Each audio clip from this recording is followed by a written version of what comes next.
The stars above Earth burned bright that night. But something else burned brighter. Something that did not belong. Commander Zekthor stood on the bridge of his warship.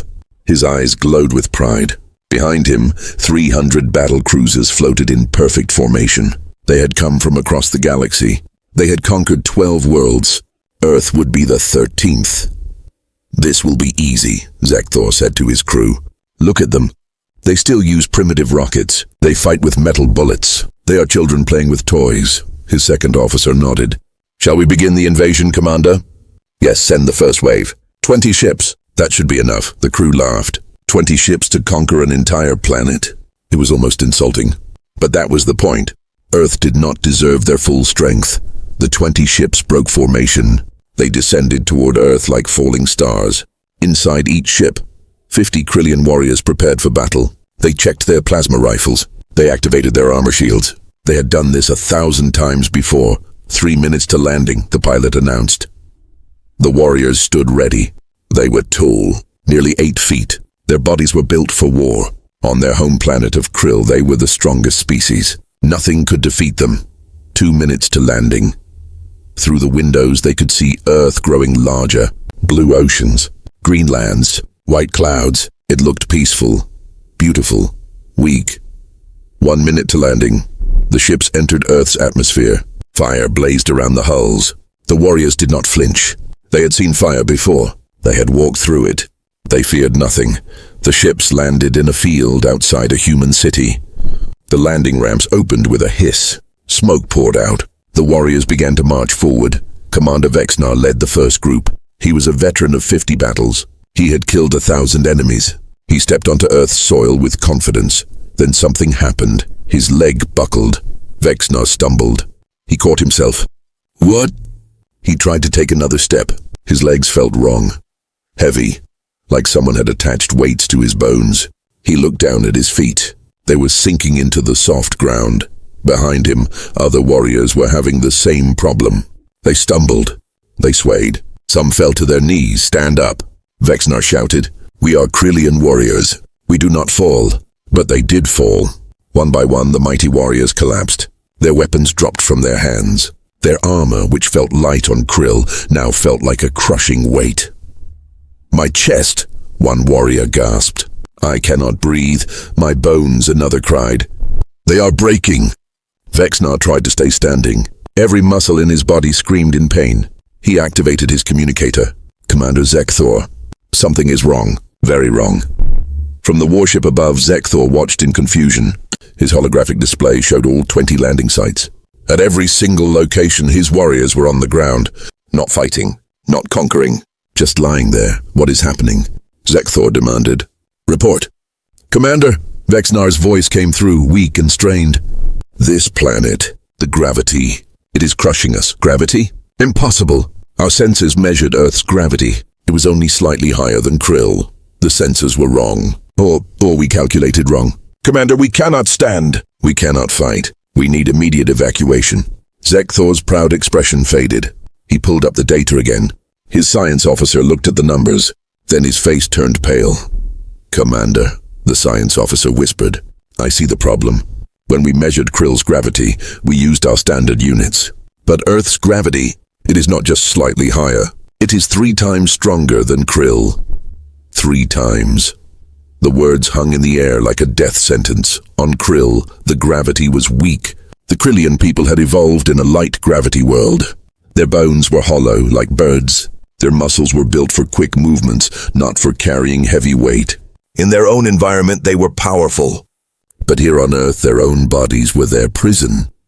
Zekthor stared at the screen. His unstoppable warriors were helpless. Some were not moving at all anymore.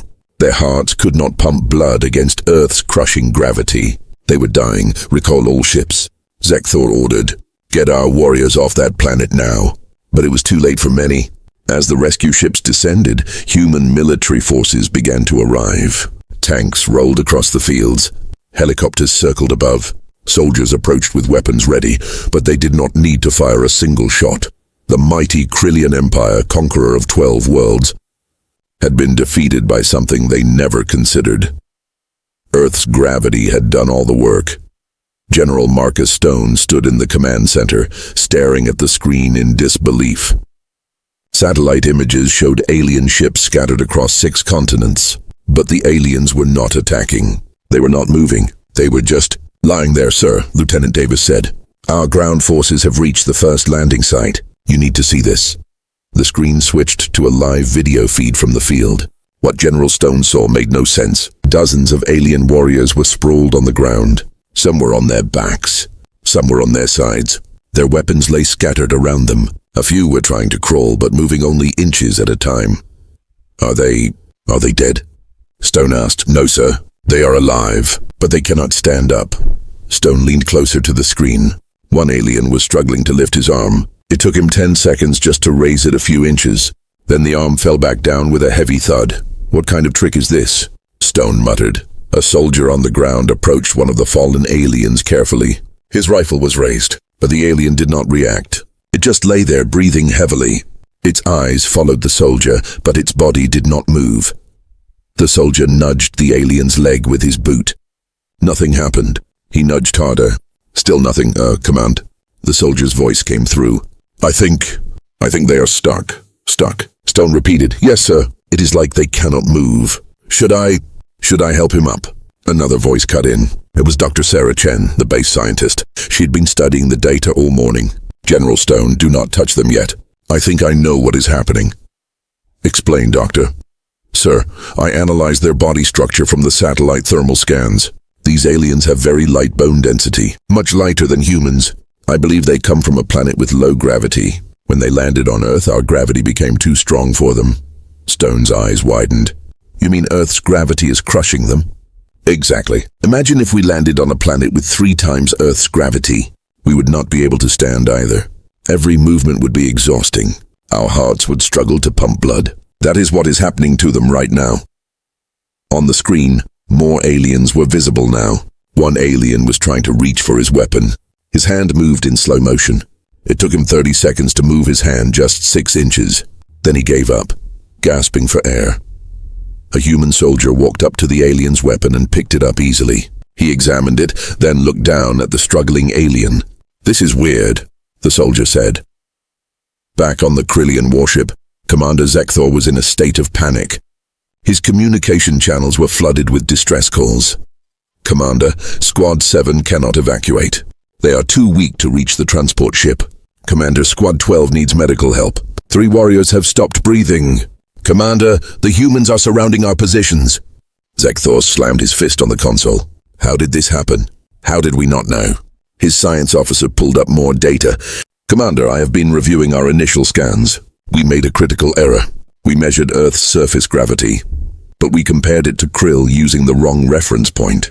We thought Earth was only 10% stronger, but it is 300% stronger. 300%. The number was devastating. What about our reinforcement fleet? Zekthor asked. They are scheduled to arrive in 2 hours.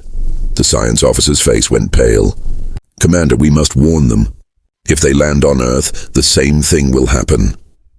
Zekthor opened the communication channel. This is Commander Zekthor to all Krillian ships.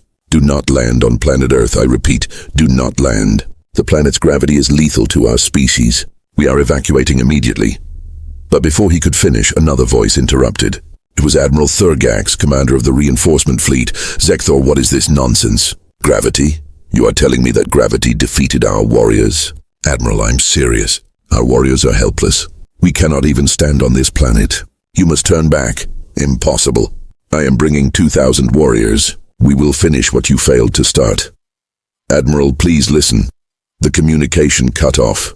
Admiral Thurgax had made his decision. He was coming to Earth. On the ground, human forces were now at all 20 landing sites. But they did not know what to do. The aliens were not fighting. They were not threatening. They were just lying there, helpless. One young soldier named Private Jackson approached an alien carefully. The alien's eyes followed him. It tried to speak, but the words came out as weak gasps. Hey, Jackson said. Can you understand me? The alien's mouth moved. A translator device on its armor flickered to life. Help us! Jackson looked back at his sergeant. Sarge, I think they are in pain. Sergeant Williams walked over. He looked down at the alien. This creature had come to invade Earth, to conquer humanity. But now it lay helpless, struggling just to breathe. What do we do with them? Jackson asked. William shook his head.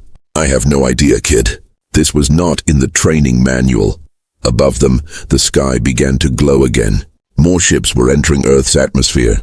The reinforcement fleet had arrived. Admiral Thurgax had ignored the warning. The new ships descended rapidly. They landed in formation, surrounding major cities: New York, London, Tokyo, Beijing, Moscow. The landing ramps opened. Fresh warriors marched out, their weapons ready. For exactly 5 seconds, they looked unstoppable. Then, one by one, they began to fall. Admiral Thurgax stepped off his flagship and immediately collapsed. His knees hit the ground hard. Pain shot through his legs. He tried to stand, but his body would not obey. No, he gasped. This cannot be happening. Not to me. Around him, 2,000 elite warriors fell like dominoes. Their weapons clattered to the ground. Their armor became their prison, and somewhere in the distance, a human soldier started laughing. Not from cruelty, but from the sheer absurdity of it all. The mighty alien invasion had been defeated before it even began. Earth's gravity had won again. Part 3. They came from a light gravity world. Earth was their prison, Doctor. Sarah Chen walked through the makeshift medical facility with a tablet in her hands. Around her, 30 alien warriors lay on reinforced beds. They were not prisoners of war. They were patients, dying patients. How many have we lost? General Stone asked, walking beside her. 17 so far, Dr. Chen replied quietly. Their hearts cannot handle Earth's gravity. The heart muscle has to work 3 times harder to pump blood through their bodies. Most of them go into cardiac arrest within 6 hours of landing. Stone looked at one of the aliens. Medical equipment surrounded the creature. Human doctors worked frantically to keep it alive. The alien's chest rose and fell in shallow, painful breaths. Can we save them? Stone asked. We are trying, but their biology is completely different from ours. Everything about them evolved for a low-gravity environment. Dr. Chen pulled up a holographic display from her tablet. It showed the skeleton of a Krillian warrior. Stone leaned in to look closer. See this? Dr. Chen pointed to the bones. Their bones are hollow, like bird bones. On their home planet, this makes them light and fast. But here on Earth, these hollow bones cannot support their body weight. Several aliens have fractured bones just from trying to stand. She swiped to another image. And look at their muscle structure. Their muscles are designed for quick, explosive movements in low gravity. But in Earth's gravity, those same muscles tear and strain under constant stress. Stone shook his head in disbelief. So they came here to conquer us, but their own bodies betrayed them. Exactly. They probably thought they were stronger than us. And on their planet, they would be. But here, Dr. Chen gestured to the suffering aliens around them. Here, they are fragile. Across the room, a Krillian officer named Sub-Commander Ralvik lay strapped to a medical bed. Unlike the others, he was conscious and alert. A translation device had been set up beside him. Human, Ralvik's voice came through the translator. It was weak but clear. I wish to speak with your leader. General Stone approached the bed. I am General Marcus Stone, United States Armed Forces. I am in command of this operation. Ralvik's eyes focused on Stone. Even lying down, struggling to breathe, the alien tried to maintain his dignity. General Stone, I am Sub-Commander Ralvik of the Krillian Empire. I have information that may interest you. I am listening. My people, we are not evil. We are not monsters. We are explorers. Conquerors, yes, but we follow a code. We believed Earth was populated by a primitive species. We thought we were bringing order to chaos. Stone's jaw tightened. You came to invade us, to take our planet. Yes, Ralvik admitted, but we did not come to destroy you. The Krillian way is to integrate, not eliminate. We have done this on 12 worlds. We arrive, we establish control. Then we share our technology. In time, those species benefit from joining our empire. That does not make it right. No, Ralvik agreed. It does not. But I tell you this so you understand, we did not expect this. We did not know your gravity would kill us. Dr. Chen stepped forward. Tell me about your home world. What is it like? Ralvik's eyes seemed to soften at the question. Krill is beautiful. The gravity is 1/3 of Earth's. We have floating cities that drift on wind currents. Our people can jump 30 feet in the air. We can run at speeds you cannot imagine.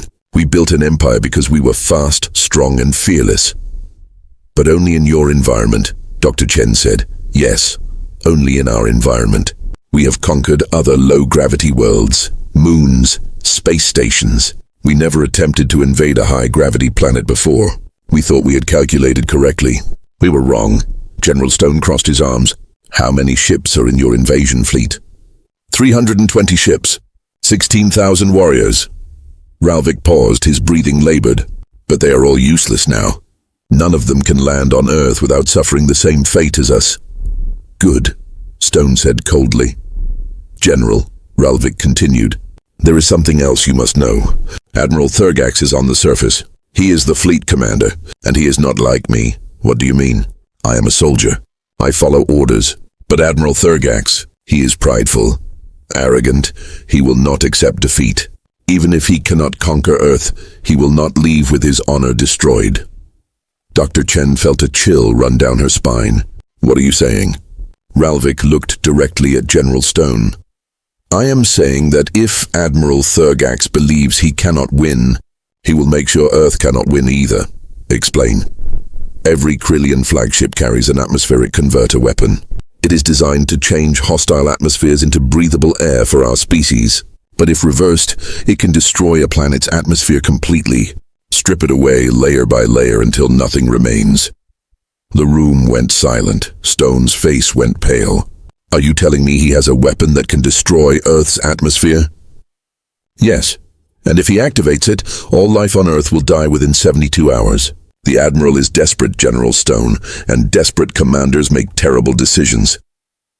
At that exact moment, across the city, Admiral Thurgax lay in his crashed flagship. His body was broken. His pride was shattered. Around him, his crew lay dying. They had been the elite of the Krillian Empire. Now they were nothing. A junior officer crawled toward him. Admiral, what are our orders? Thurgax stared at the ceiling of his ship. Anger burned in his chest. Anger at Earth. Anger at gravity. Anger at his own failure. If we cannot have this planet, Thurgax whispered, then no one will. He reached for a control panel above his head. Every movement sent pain through his body.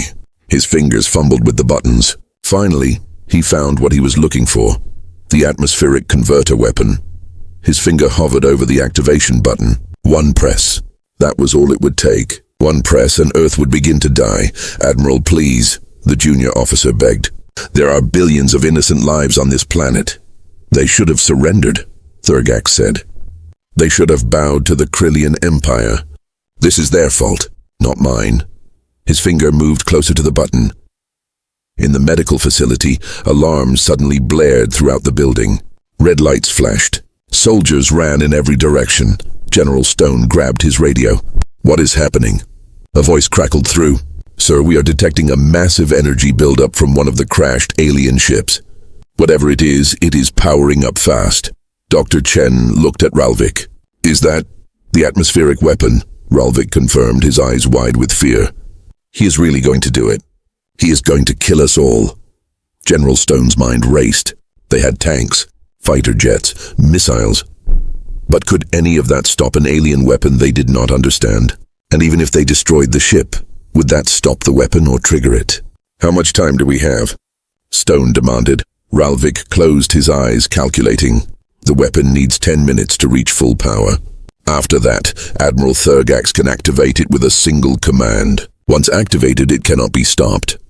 10 minutes. 10 minutes to save Earth.